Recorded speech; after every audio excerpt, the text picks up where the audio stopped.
Kamran Rızaev deyir ki, belki doğru zamanda rastlaşmadık. Belki öyle zamanmış tek günahkar. Belki takvim hatasıydı hemin gün. Səhvlik olup yanlışmış olanlar. Belki doğru mekanda rastlaşmadık. Belki öyle mekanmış tek günahkar. Ya belki de ünvanı səhv salmışdıq. Belki yanlış kesiştirip yolumuzu dalanlar.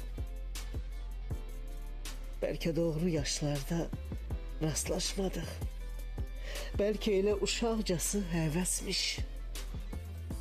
Belki erken can atmışıq sevgiye. İki körpə büyük yük üçün tələsmiş.